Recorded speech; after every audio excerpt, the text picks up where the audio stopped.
Hi guys, welcome back to Geterbrewed. So today we're going to look at fermenting under pressure. First video of a series. So I'm going to look at the FermZilla.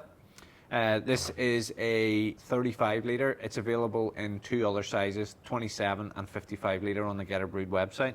So very quickly, stainless steel stand with handles for lifting up and down. Nice large dump valve on here and yeast harvesting container. With this lid on it in the fridge, it doesn't hold pressure. With the lid off, this does hold pressure. So this is the main bubble. Check that the bubble's clean and clear, no cracks. The odd dent or imperfection isn't an issue, but cracks could be because it's an under pressure bubble. The lid that comes as standard, so this just slides on, screw. There is a little rubber seal that sits in the groove of the lid to create a really nice seal. Two screw top caps. Now if you lose these caps, they're just identical to Coke caps, so no issue. This has a bubbler airlock. That's if you want to ferment just as a normal fermentation. So if we want to ferment under pressure, we take these two items off and we need to add a FermZilla pressure kit. This is a FermZilla pressure kit here. It's two stainless steel carbonation caps and one dip tube and a float. So the lid just screws off, as you can see. So the little rubber seal just sits in the groove just in here. So what we're wanting to do then is turn this into a fermentation under pressure device. So the stainless steel carbonation caps just screw on either side here. This little device in the middle is a pressure release valve, and you'll recognize the fittings on these, that they're compatible with a ball lock disconnect. So we'll just pop this in. So silicone tubing, you can cut the length of that to suit. It pops on so simple. If you're having any difficulty getting that to go on, just a little bit of warm water will make it a little bit softer. So the pipe's too long here, but we're just putting it in as is. So nice good seal. Lid on. There's stainless steel handles on this part of the bubble as well as the frame. Fermentation under pressure is the perfect option for making those New England IPAs and IPAs where you want the hop flavour to really shine. So we don't want any oxygen to get into that beer because it'll spoil the hops and the flavour and aroma and just oxidise the beer and make it unpleasant. So in a commercial brewery format, in our own brewery, we ferment under pressure and we naturally carbonate. So whenever we get near the end of the fermentation curve, we close all the valves off. And what that allows us to do is to let the yeast continue to eat the sugars within the wort, and then it naturally carbonates the beer in the vessel, creating a smaller bubble and a softer mouthfeel. And we believe natural fermentation like that produces a much better finished product. So this is a separate item, ball lock disconnect.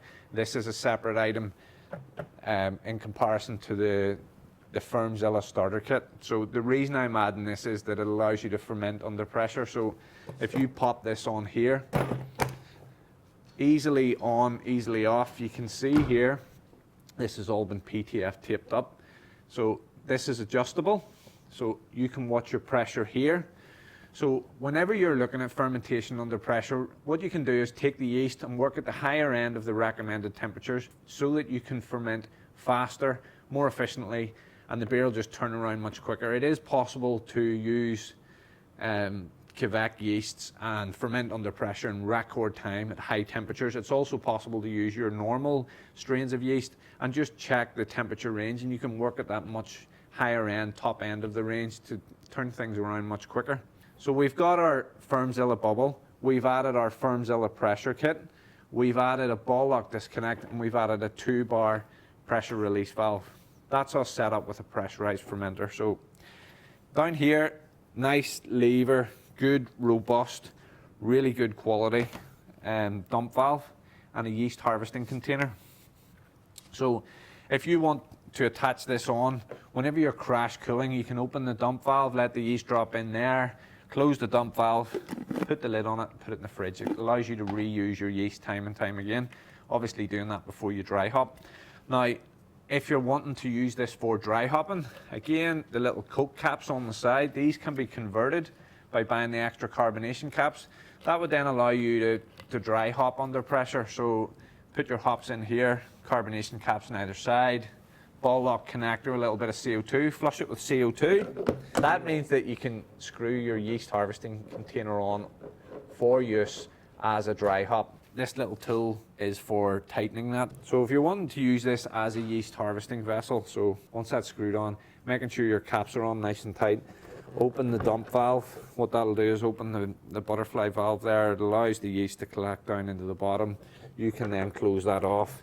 This can then be removed and the lid added and put into the fridge. Or as I've suggested, using it for dry hopping, add your hops, carbonation cap on here, flush it with CO2, open the dump valve, that lets everything circulate and let your hops take in. So fermentation under pressure is at this price point aimed at any level, whether you're making a beer kit, wine kit, cider kit. It's just to allow you to brew without the risk of oxidization. So specifically aimed at people that want the hops to really shine, because hops don't like oxygen, and this solves that problem. You can use this vessel then to transfer under pressure to your kegs, to use a beer gun to package into bottles. So it keeps everything sealed from start to finish. That's the perk with this.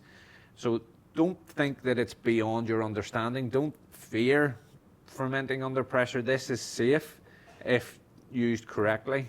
And if you have any questions, don't hesitate to get in touch. Fermenting under pressure with the FermZilla starter kit. It's available in 3 sizes. You need to add some extras to make it fermentable under pressure. So that's the FermZilla Carbonation Kit. Includes the float, the 2 carbonation caps. You need to add a ball lock disconnect and a 2-bar pressure release valve. Now there's other options for this. This is just the option I've chosen today. You can use some of the Dow-type inline regulators. And look, as with everything, there's multiple options, multiple sizes, multiple different budgets. But if you're looking to buy this complete kit and you're unsure about these extra items, what I'm going to do in the details below, I'm going to put the links to the website for the .com and the .ie website. So that'll allow you to add those items to your basket and have a complete setup ready to start as soon as it arrives with you. This is an economical way of getting into fermenting under pressure without the expensive stainless steel equipment. Thanks so much for watching. Look forward to seeing you next time.